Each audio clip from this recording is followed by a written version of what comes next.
अस्सलामुअलैकुम वरहमतुल्लाहि वबरकातुहू। नाज़रीन, इस्तक़बाल है आपका उर्दू न्यूज़ क़ासमी के अंदर।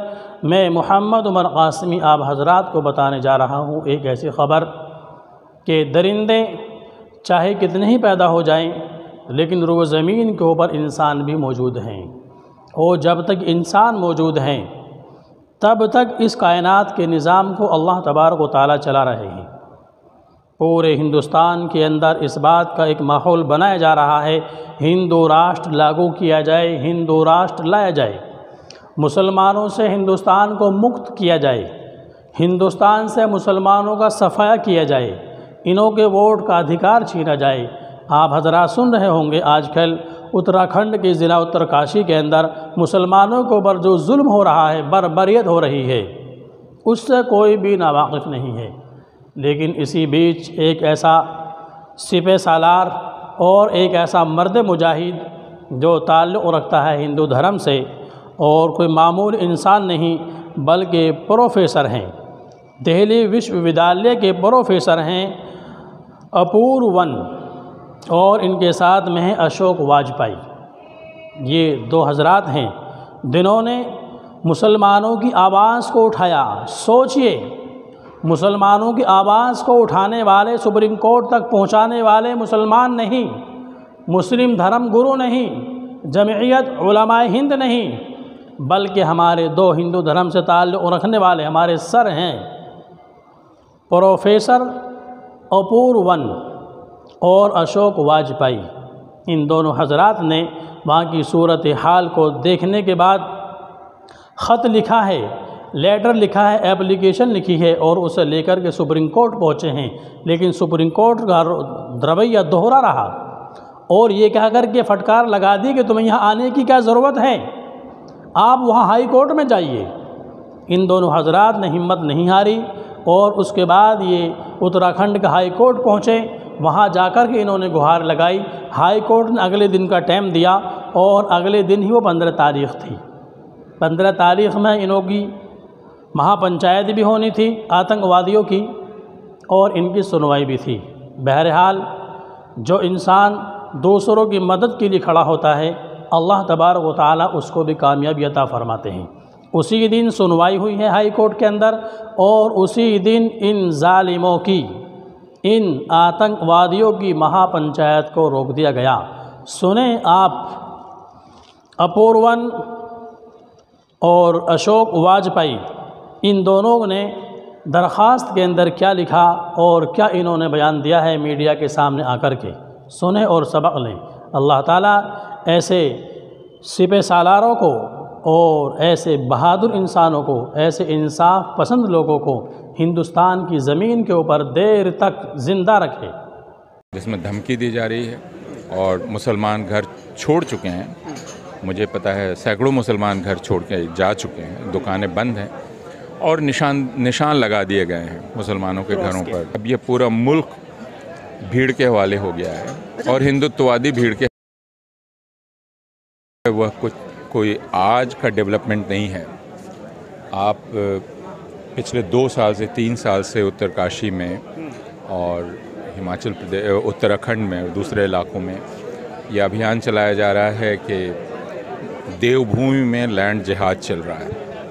आपने यह भी सुना होगा कि मजार जिहाद चल रहा है ना, और यह कहा जा रहा है कि यहाँ मुसलमान मज़ार बना कर ज़मीन कब्ज़ा करना चाहते हैं और लैंड जिहाद कर रहे हैं। यह बात भारतीय जनता पार्टी के जो बड़े नेता हैं, वे बड़े नेता भी कह रहे हैं। तो यह एक माहौल पिछले कई वर्षों से बनाया जा रहा है, और उत्तराखंड में तो है ही, उत्तराखंड के बाहर जैसे हरियाणा में आपने सुना होगा, जब गुड़गांव में मुसलमान बाहर नमाज़ पढ़ रहे थे तो कहा गया कि मुसलमान लैंड जिहाद कर रहे हैं, वे दरअसल ज़मीन पर कब्ज़ा करने की साजिश रच रहे हैं। तो यह पिछले कुछ वर्षों से जो एक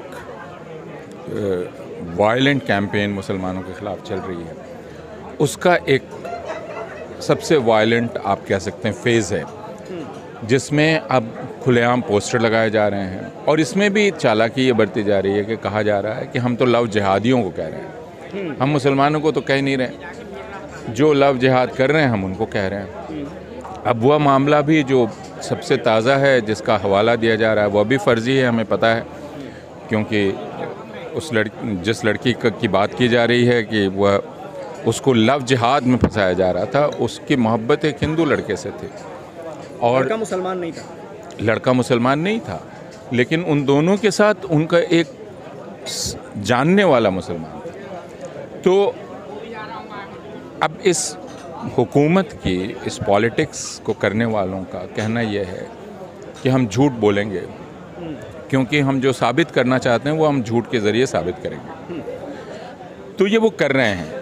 और अब उत्तराखंड में हालत ये है कि जैसा आपने बताया, पोस्टर्स लगे हैं, रोज़ाना वीडियो सोशल मीडिया पर घुमाए जा रहे हैं जिसमें धमकी दी जा रही है, और मुसलमान घर छोड़ चुके हैं।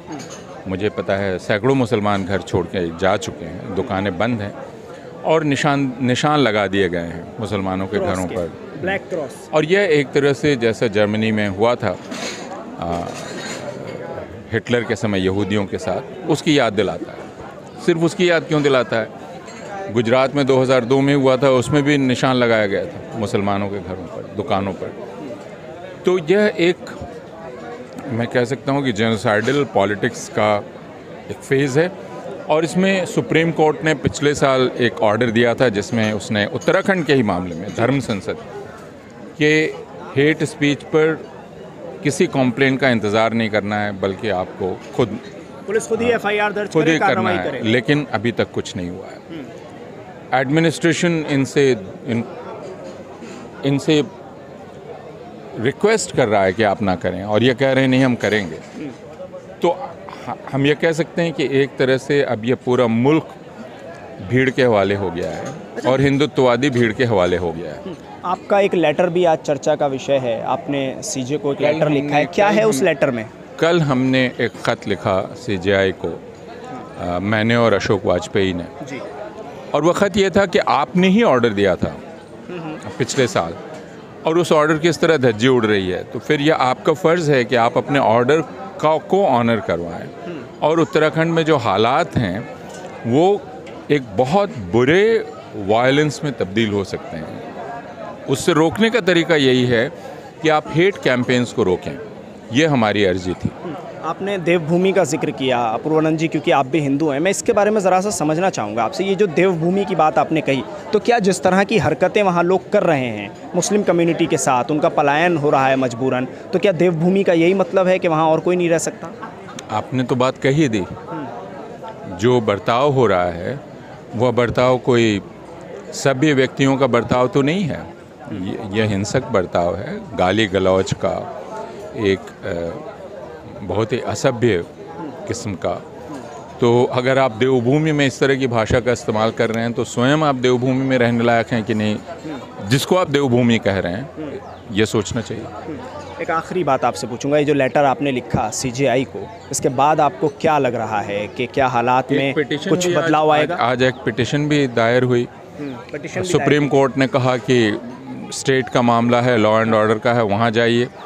फिर हम उत्तराखंड हाई कोर्ट भी गए। उत्तराखंड हाई कोर्ट ने कहा ठीक है, हम कल सुबह सुनेंगे।